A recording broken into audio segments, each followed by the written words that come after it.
Saudara-saudara sekalian yang mulia, malam hari ini kajian kita memasuki ngaji ilmu fiqih, ilmu fiqih dengan acuan kitab Matan Taqrib. Kitab apa namanya? Kitab Matan Taqrib,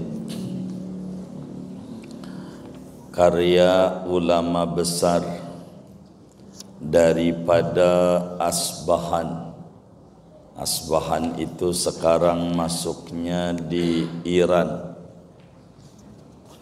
Qadhi Ahmad bin Husain Al-Asfahani, ulama besar Ahmad bin Husain Al-Asfahani, ulama yang lahir tahun 433 Hijriah di Basrah di Irak, kelahirannya di Irak. Makamnya beliau di Madinah, 10 meter daripada makamnya Nabi besar Muhammad sallallahu alaihi wasallam. Saudara sekalian, yang bagi likulli syari'in fi fannin an yatasawwarahu qabla syuru'i fihi liyakuna ala basiratin fi ilmihi.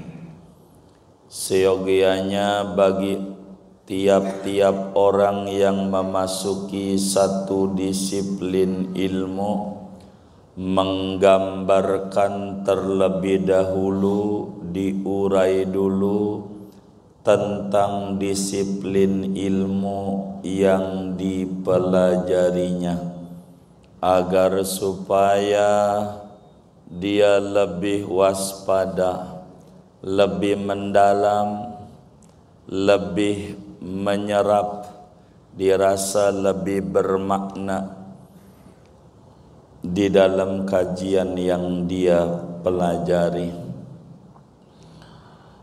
agar supaya kita mengerti disiplin ilmu yang kita pelajari. Kita kudu tahu dulu tentang mabadi'ul asyarah, program dasar setiap ilmu. Ada 10. Oleh karena kita ini malam hari ini mengkaji ilmu fiqih, maka kita kudu tahu dulu gambaran umum ilmu fiqih. Apa definisi fiqih? Kedua, apa objek bahasan ilmu fikih? Ketiga, apa manfaat dan buah dengan kita mengkaji ilmu fikih? Keempat, apa fadilah keutamaan mengkaji ilmu fikih?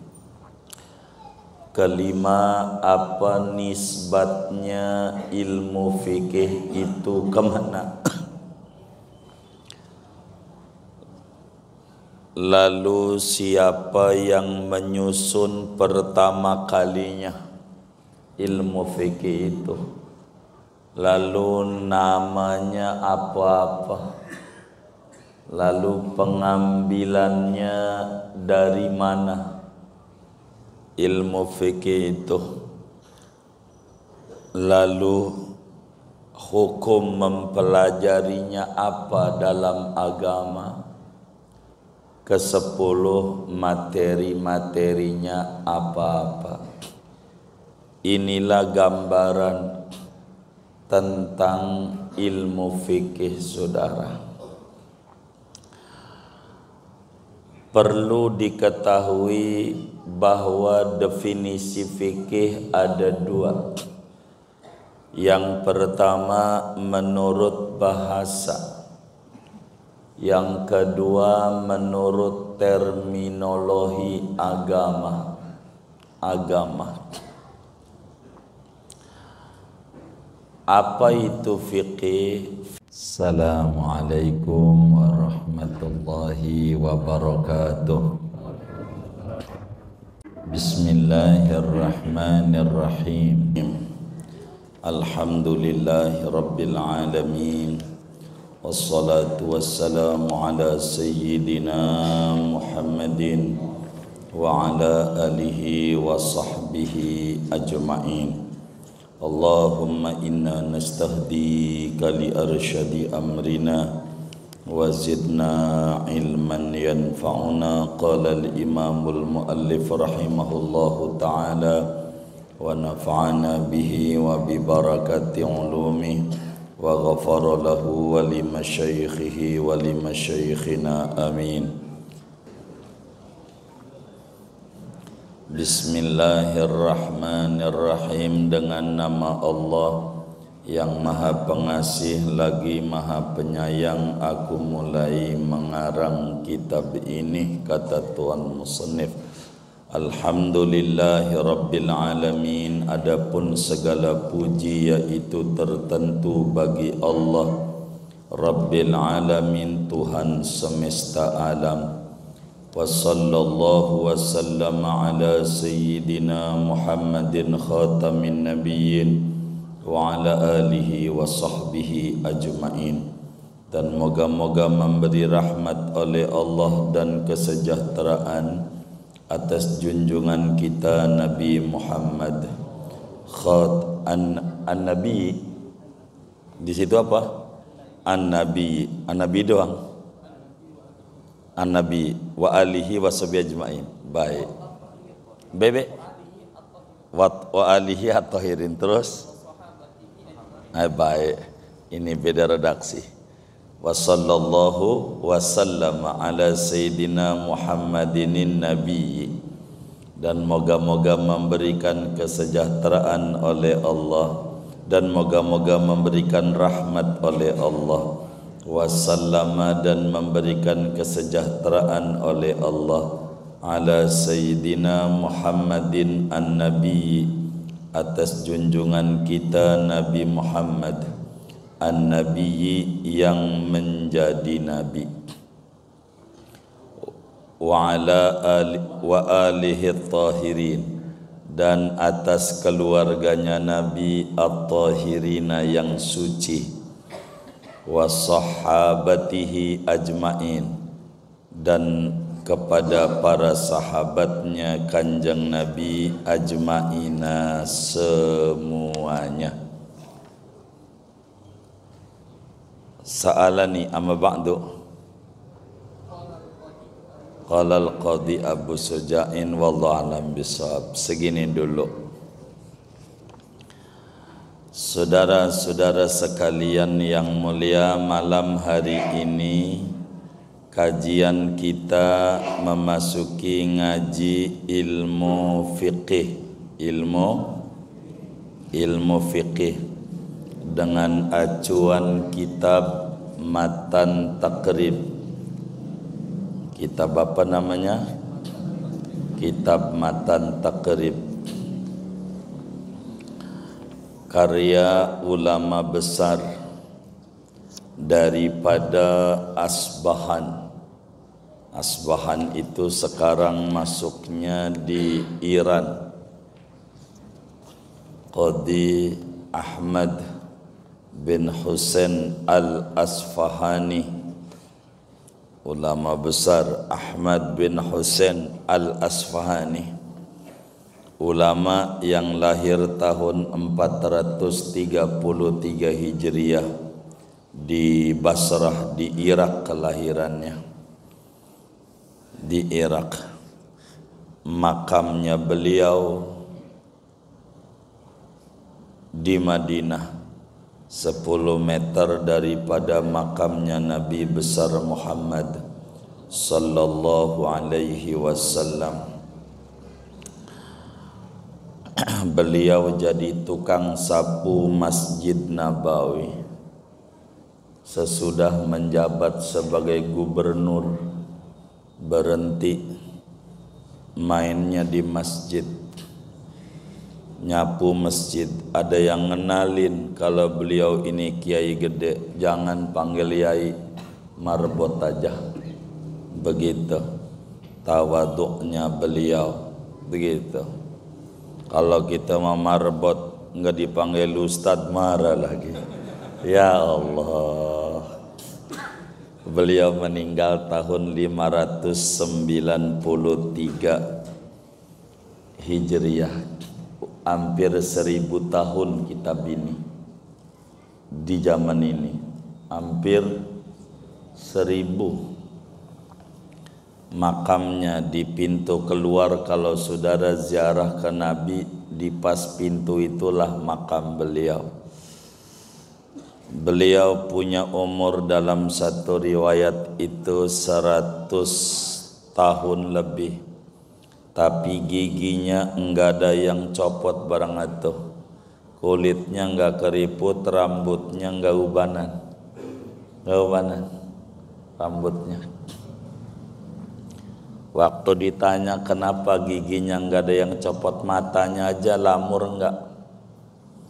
Ditanya kenapa Tuan, beliau jawab, ma asaitullaha bi'udwin minha falamma hafidtuha fis sigari an ma'asillahi hafizahallahu ta'ala fil kibari. Saya dari kecil belum pernah maksiat, dari kecil.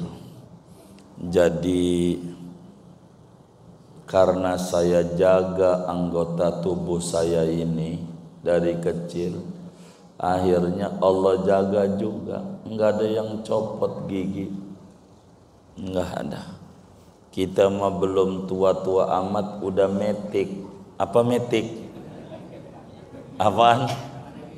Ompong. Begitu.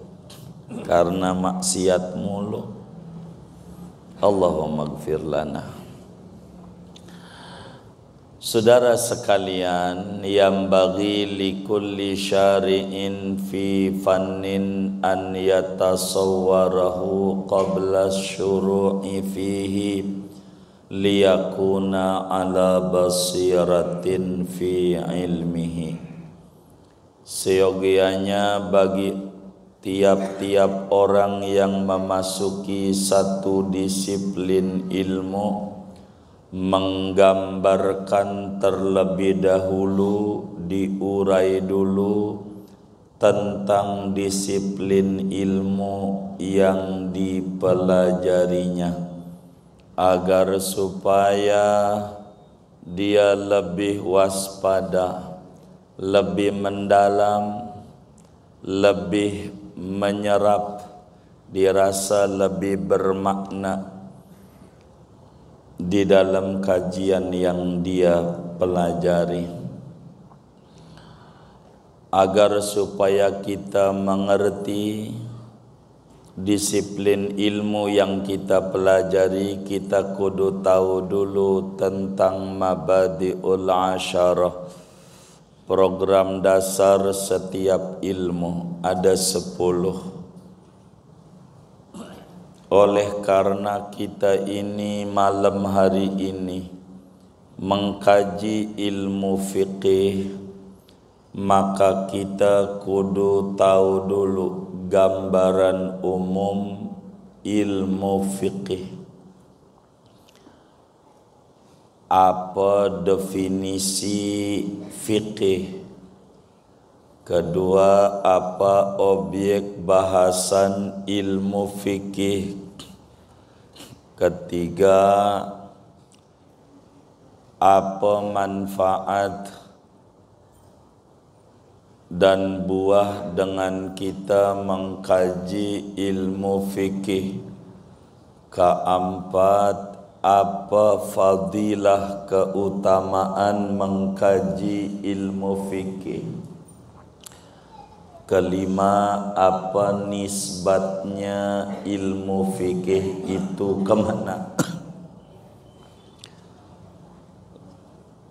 Lalu siapa yang menyusun pertama kalinya ilmu fikih itu? lalu namanya apa-apa, lalu pengambilannya dari mana ilmu fikih itu, lalu hukum mempelajarinya apa dalam agama, ke-10 materi-materinya apa-apa. Inilah gambaran tentang ilmu fikih, saudara. Perlu diketahui bahwa definisi fikih ada 2. Yang pertama menurut bahasa, yang kedua menurut terminologi agama.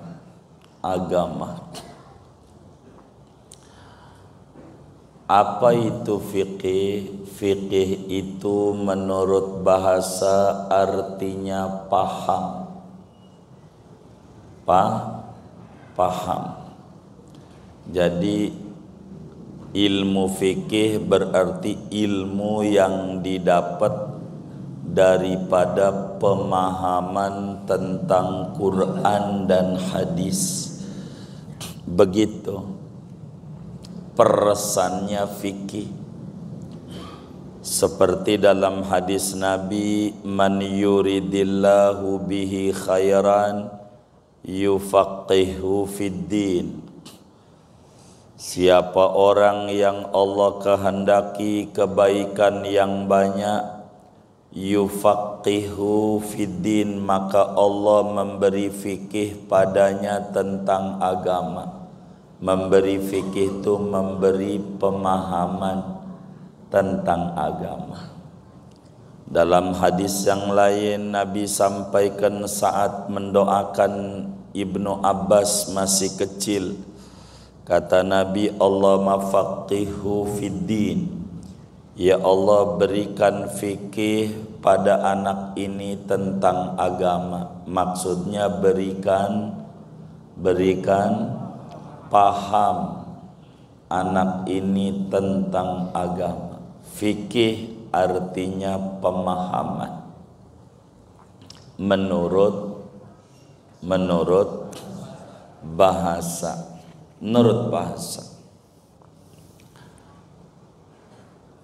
Namun fikih dalam terminologi agama, saudara, adalah al-ilmu bil ahkami syar'iyyati al-amaliyati al-muqtasabu min adillatihat tafsiliyati. Fikih itu adalah ilmu, disiplin ilmu yang membahas seputar hukum syariat. Fikih itu adalah disiplin ilmu yang membahas seputar hukum syariat, hukum agama, yang mana hukum itu dipraktekkan, diaplikasikan, bukan dogma. Yang mana ilmu itu diambilnya dari dalil-dalil agama yang terperinci, yang definitif. Jadi fikih itu, saudara, nama satu disiplin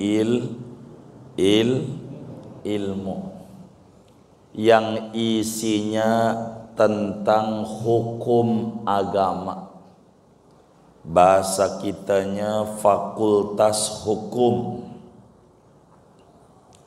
Ini hukum aja, hukum syariat, yang mana hukum itu jumlahnya ada 5 hukum syarak taklifi ada 5.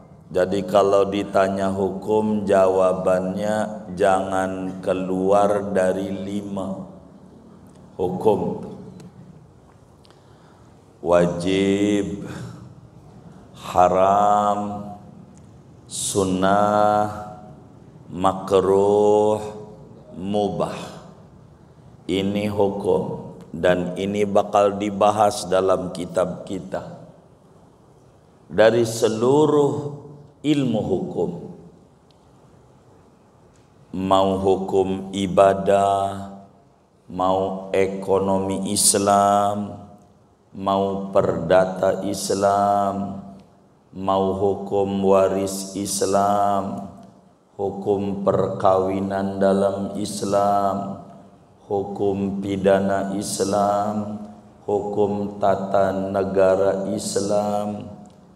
Ini lengkap kitab ini, biar kata kecil. Lengkap, semuanya ada. Ini ngaji biar paham apa biar khatam? Hah? Iya, fikih itu biar paham. Kalau biar khatam saya baca ujungnya nih. Subhana rabbika rabbil izzati amma yasifun. Begitu. Khatam. Gimana Mas Sahril? Pelan aja ya.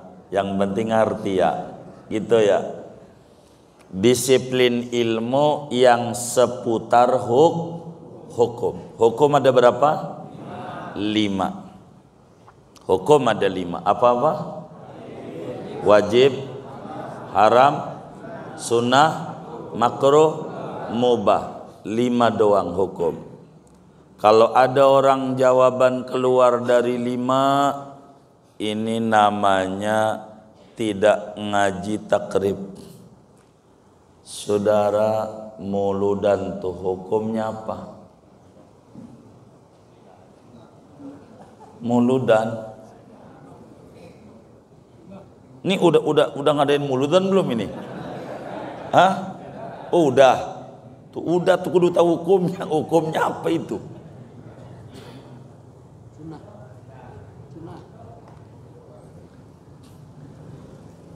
Tahlilan. Hukumnya apa tahlilan tuh? Nujuari.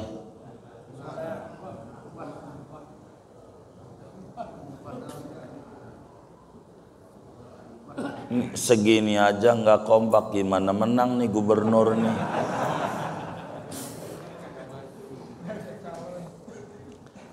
Hukum itu ada 5 doang hukum. Jangan ditambahin bid'ah, bukan hukum. Bid'ah mah bukan hukum. Bid'ah mah sebutan. Bid'ah itu nama sebutan bagi perkara yang di zaman Nabi tidak ada. Perkara di zaman Nabi yang tidak ada tuh sebutannya bid'ah. Begitu kata Imam Izzuddin Ibnu Abdissalam dalam kitabnya Qaidul Ahkam fi Masalil Anam, pedalaman terakhirnya. Jadi bid'ah itu hukum apa sebutan? Sebutan bagi perkara yang tidak ada di zaman Nabi. Ini perkara ini yang gak ada di zaman Nabi sebutannya bid'ah. Hukumnya apa? Hukumnya akan mengikuti hukum agama yang 5. Bila perkara baru itu masuk pada kaedah wajib, namanya bid'ah. Ini bagaimana ya? Jadi yang namanya hukum ada berapa? 7 apa 8? Oh, 5. Begitu. Ada berapa? 5. Apa-apa?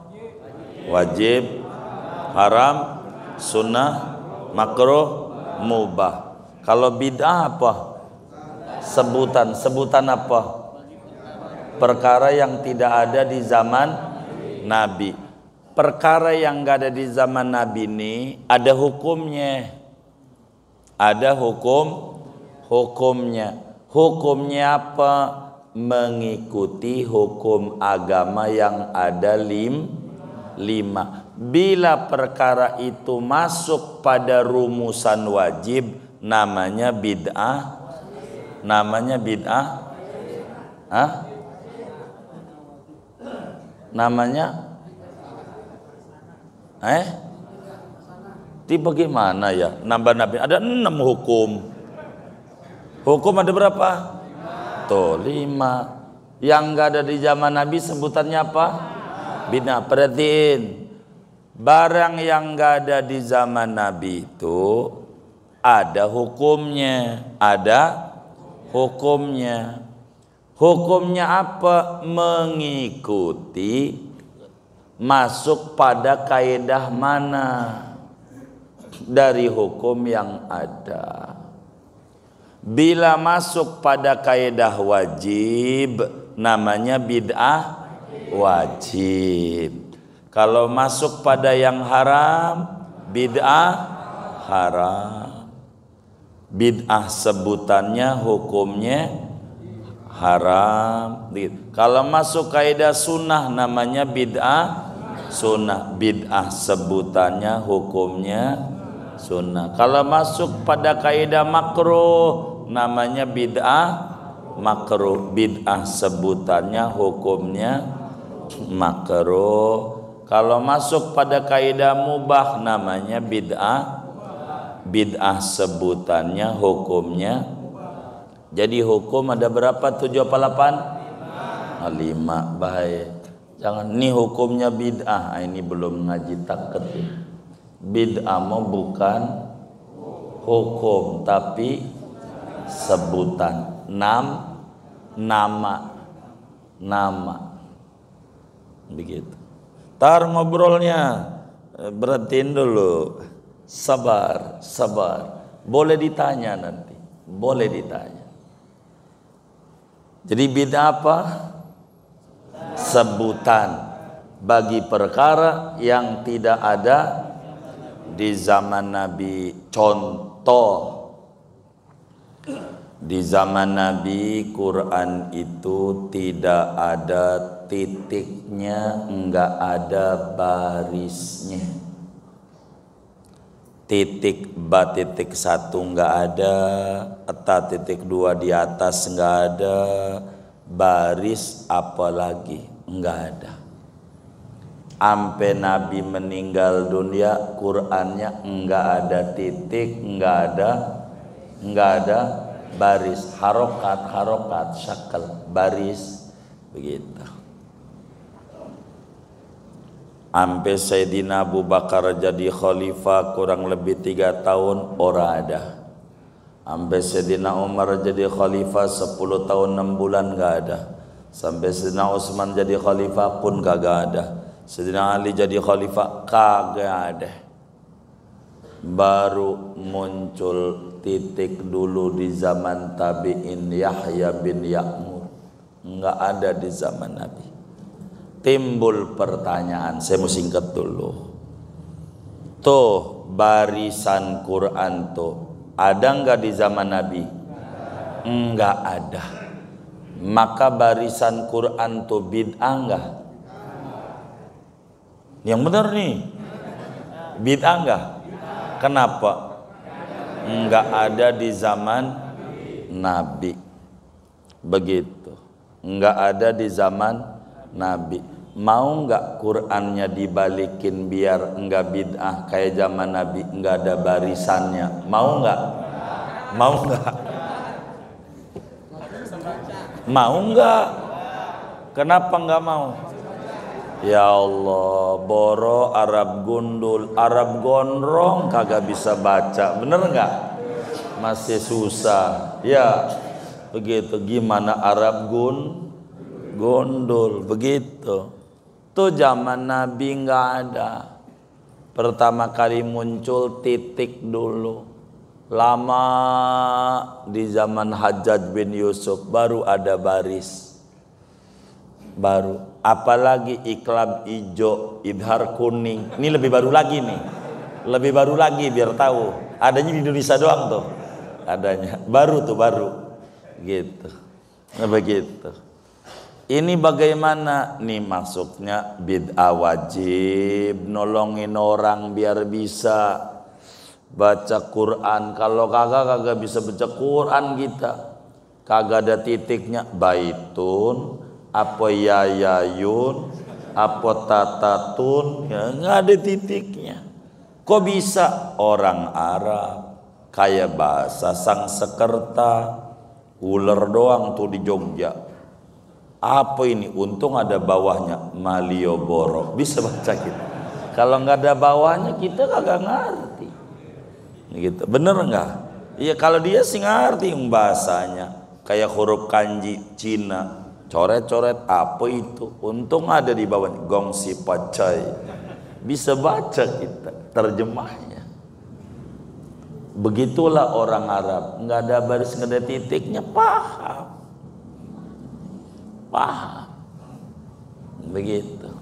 Makanya orang qiraat ada takmalun, ada yakmalun, begitu. Gitu. Ada yakhda'un, ada yukhadi'un. Ya, karena nggak ada baris. Qiraatnya nanti banyak. Ada 14 qiraat cara baca Quran, yang boleh dipakai 10, yang masyhur 7. Qiraat sab'ah, tapi 10 resminya. Ngaji qiraat, kitab yang terkecil Tahbirut Taisir, qiraat 14. Abi Amr Ad-Dani, Ibnu Katsir, macam-macam dah. Nafi'. Kalau hafaz bukan qiraat, riwayat. Muridnya Asim, ada hafaz, ada waros. Begitu ya.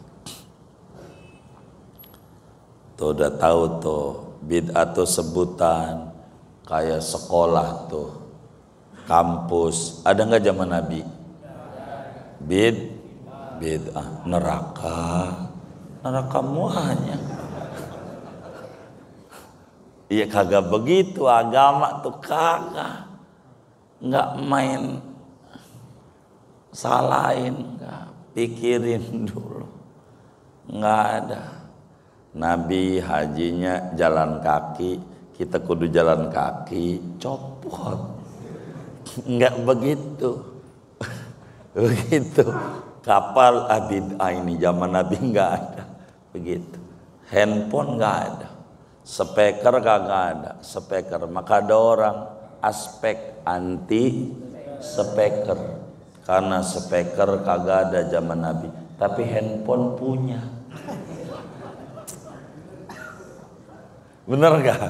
Ah, ini kagak bener ini. Begitu. Ya entar nih kita ke depan. Jadi yang namanya fikih itu ilmu yang membahas seputar hukum Islam. Hukum itu ada 2. Ada yang diyakini, syariat tuh. Ada yang dipraktekkan. Yang diyakini namanya tauhid. Berarti tauhid itu ilmu yang membahas hukum syariat yang diyakini, keyakinan. Ini mah kudu dipraktekin. Kalau sholat kudu ada ruku sujud, ya kudu ada ruku sujud. Peraturannya itu namanya hukum syariat. Yang diambilnya dari dalil-dalil terperinci. Bila dalilnya global namanya usul fiqih. Kalau terperinci sudah fiqih, udah jadi begitu. Kedua, apa objek bahasannya? Kajian fikih ini objek bahasannya apa? Maudhu'nya. Maudhu'nya adalah fi'lul mukallaf. Yang Objek bahasannya perbuatan dan tindakan orang yang umurnya 15 tahun ke atas, akalnya sehat. Perbuatan ini nih yang bakal dikenakan hukum. Orang yang umurnya 15 tahun ke atas, akalnya sehat, bakal dikenain hukum. Begitu. Mau nulis apa aja bakal ada undang-undangnya. Begitu. Tidak boleh fura-fura, fara-fara, fufu-fafa, fura-fura, fara-fara. Begitu. Nah, nanti ada hukumnya. Muanya ada hukumnya. Nggak bisa. Termasuk hukum nyoblos nih bagaimana? Begitu. Begitu, milih mana? Ini ada aturannya. Islam mengatur seluruhnya. Dari mulai bangun tidur sampai tidur kembali, kalau umurnya 15 tahun ke atas, akalnya sehat, tidak lepas dari hukum yang lima. Begitu, hukum yang lima. Hukum yang lima. Begitu, yang lima. Quran kalam Allah. Kalam Allah, Quran. Begitu. Rawi kitab sejarah Nabi. Rawi sejarah Nabi. Azab, Simtud Durar, Daibai, Barzanji, dia ulami, apa ya, ada 500 lebih kitab rawi. Nah, Quran sama kitab rawi, tinggian mana? Tinggian mana? Quran. Tinggian Quran. Yang benar nih. Emang apa? Oh, firman Allah. Ada orang lagi baca rawi ngerokok, matiin, baca Quran kagak. Tinggian mana? Begitu. Tinggian rawi Quran. Banyak Quran. Bila baca rawi aja suruh matiin, baca Quran matiin. Tuh sambil ngerokok, toyib aja. Sampai 3 tahun kagak pulang tuh toyib. Begitu. Ini nanti kena hukumannya, nggak bakal lepas dari hukum. Tapi umurnya 15 tahun ke atas. Ini udah 15 tahun belum? Belum kena hukum. Begitu. Kalau negara kita 17 baru boleh bikin KTP, bener nggak? Jadi beda dewasanya. Begitu. Termasuk orang yang nyengir mulu, itu namanya bebas roaming. Nggak kena hukum yang nyengir mulu tuh. Bener nggak? Begitu. Nggak ada hukumnya. 3. Apa manfaatnya ngaji fikih? Manfaatnya ngaji fikih itu adalah imtithalu awamirillahi wajtinabu nawahihi. Manfaatnya ngaji fikih itu kita bisa menjunjung tinggi perintah Allah dan menjauhi larangannya. Inilah tujuan ngaji fikih, biar kita menjadi orang yang bertakwa, biar kita bisa menjunjung tinggi perintah Allah dan bisa menjauhi larangan Allah. Bagaimana mungkin kita bisa menjunjung tinggi perintah Allah bila mana perintahnya nggak tahu mana yang diperintahkan itu? Inilah bakal diomongin. Bagaimana mungkin kita bisa menghindari larangan Allah bila kita nggak tahu mana larangannya? Maka ilmu fikih itu ilmu membahas perintah dan larangan. Itu begitu. Sehingga manusia berujung dapat kebahagiaan dunia dan akhirat. Yang ngaji fikih bakalan masuk surga. Enggak bisa orang masuk surga kalau enggak ngaji fikih. Gimana? Enggak tahu peraturan. Biar dia tahu peraturan. Lalu apa fadilahnya ilmu fikih? Kalau kita ngaji, fadilahnya orang itu bakalan meninggal husnul khotimah, masuk surga. Masuk surga. Kata Nabi, man yuridillahu bihi khairan yufaqihu fiddin. Allah bila menghendaki seorang anak manusia penuh kebaikan, mati membawa iman Islam, maka diberikan jalan mudah belajar ilmu fikih tentang agama, memahami agama. Maka yang ngaji fikih itu alamat husnul khotimah. Yang ngaji fikih itu begitu. Datanglah kita di majelis ilmu fikih. Kita datang di majelis zikir 70 kali. Mengaji ilmu fikih sekali, ganjarannya gedean sekali di fikih. 70 kali di majelis zikir. Kita zikir, la ilaha illallah, ambil subuh tuh. Dari Isya belum berhenti kecuali adzan subuh 70 kali. Ngaji fikih masih gedean ngaji fikih. Mana keuntungan ngaji fikih ini? Fadilahnya lagi, ibadahnya diterima sama Allah. Amin ya rabbal. Diterima. Alamatu qabulil ibadah, indikator ibadahnya diterima. Kenapa? Orang yang ngaji fikih itu kekurangannya dimaklumi oleh Allah. Dimaklumi. Kayak bocah belajar sepeda, jatuh lagi, kira-kira ditertawakan apa dimaklumi? Kenapa dimaklumin? Masih belajar.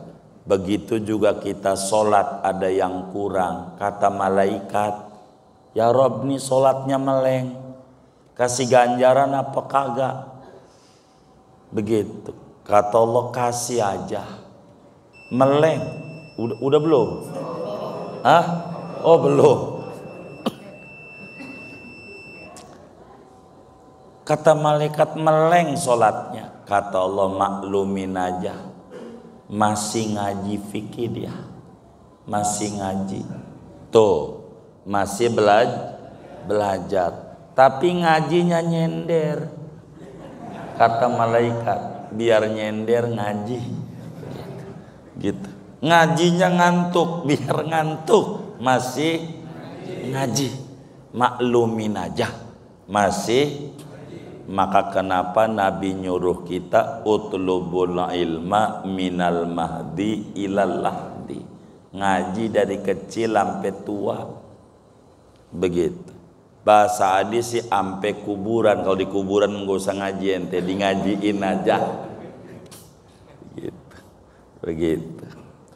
Lalu apa nisbatnya ilmu fikih ini, kategorinya? Ilmu fikih ini kategorinya ilmu agama. Ilmu agama tuh ada 3 yang pokok. Ada tauhid. Udah ngaji tauhid belum? Udah tamat. Udah tamat. Kalau tamat bisa 2, bisa lolos, bisa lulus. Tulisannya sama, lam waw sin. Gitu. Lolos, lulus. Tulisannya sama. Begitu. Bisa tasawuf, bisa tauhid, bisa fikih. Ini namanya ilmu syariat. Ilmu syariat. Islam itu tiga tiang pancangnya, tiga ilmu Islam. Satu syariat, satu akidah, dua syariat, tiga akhlak. Akidah, syariat, akhlak. Ini fikih. Fikih ini syariat. Siapa yang menyusun pertama kali ilmu fikih ini?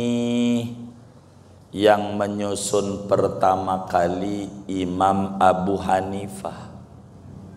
Penemu itu yang membukukan, yang mengkodifikasikan, susunannya begini, bab bersuci dulu, bab sholat, bab ini, begitu metodenya ini.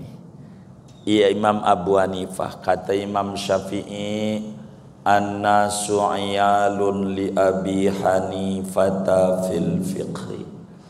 Kata Imamun al-Azam Imam Syafi'i, ulama itu semuanya ngekor utang jasa pada Imam Abu Hanifah terkait ilmu fikih, karena beliau yang membukukan pertama kali. Dari tadinya ada di pikiran, dibukuin. Itu begitu. Lalu apa namanya ilmu yang kita pelajari ini? Banyak. Namanya macam-macam. Pertama, ilmu fikih.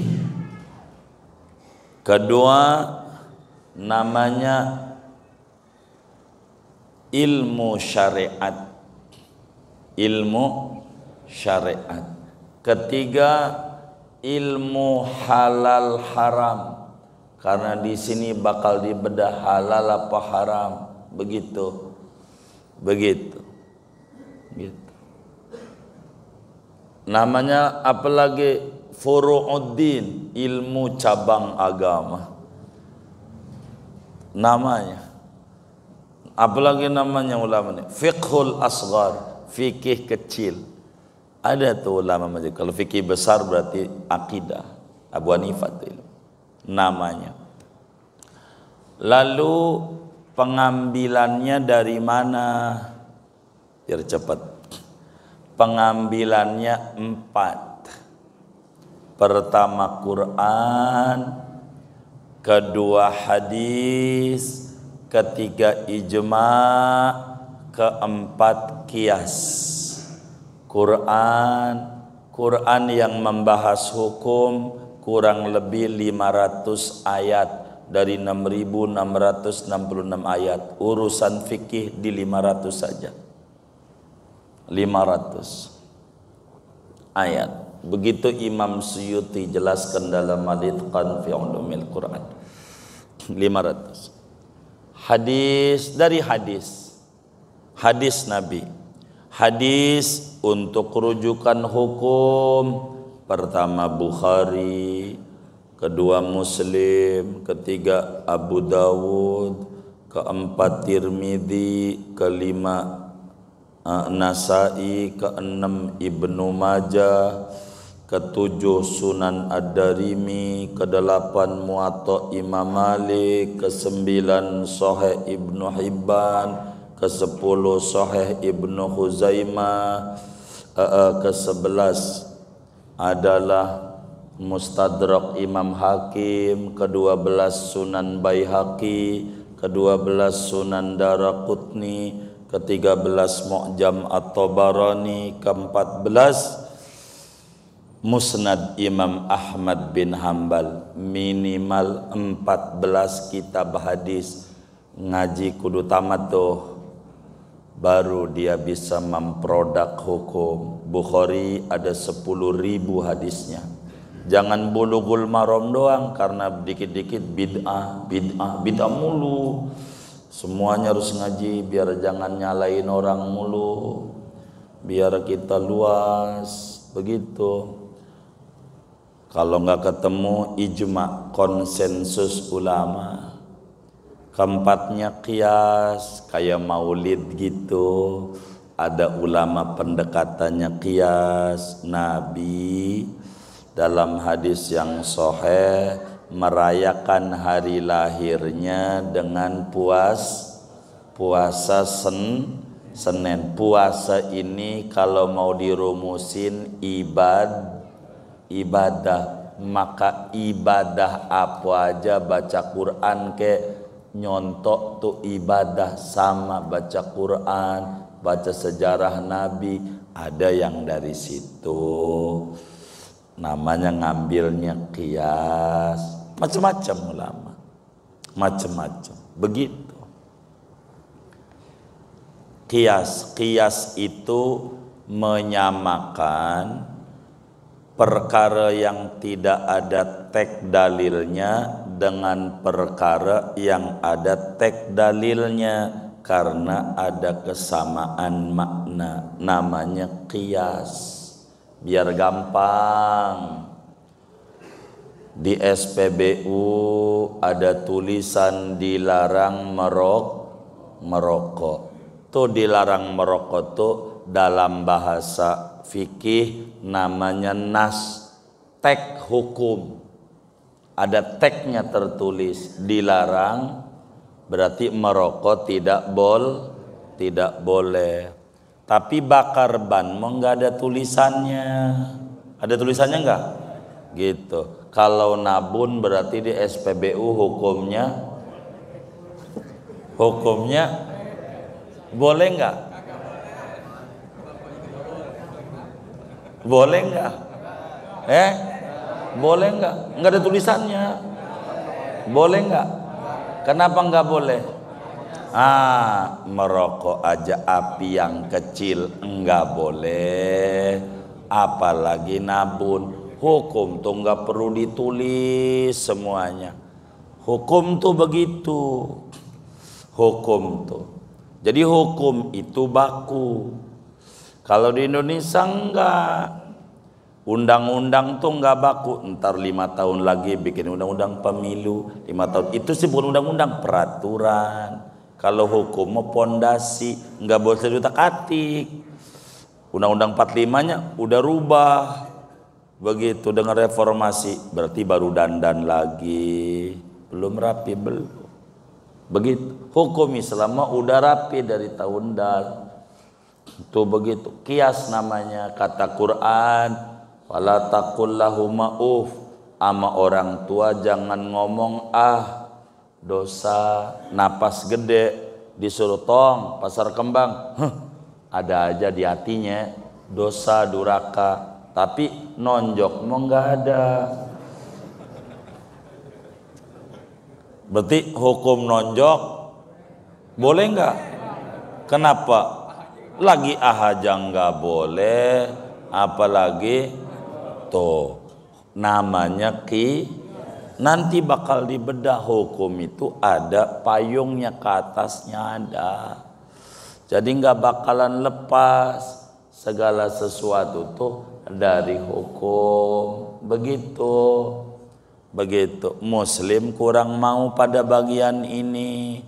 Kata Quran, afala yanzuruna ilal ibili kaifa khuliqat. Coba dong manusia tuh mikir, unta bagaimana dicipta oleh Allah. Muslim ogah mikirin Quran tuh, demennya ribut, kunut ama enggak kunut, mulut ama kagak mulut. Muslim tuh adzan Jumat 2 kali ama sekali, tahlilan apa kagak mikirin. Orang disuruh mikirin unta gitu.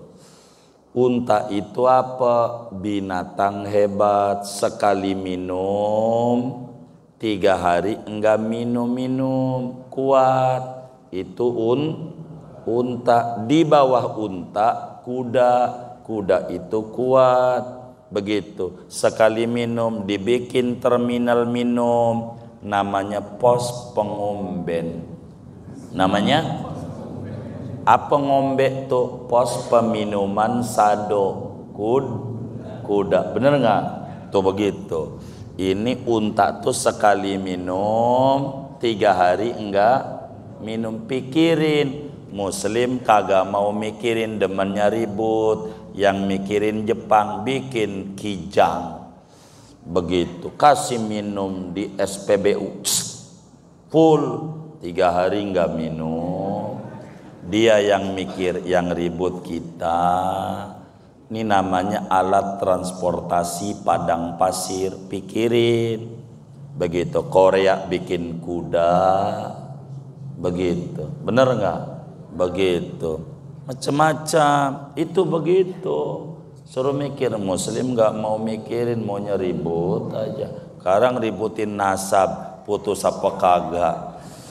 Ini repot. Bang Haji Wahab udah diri, belum kelar saya. Udah belum nih?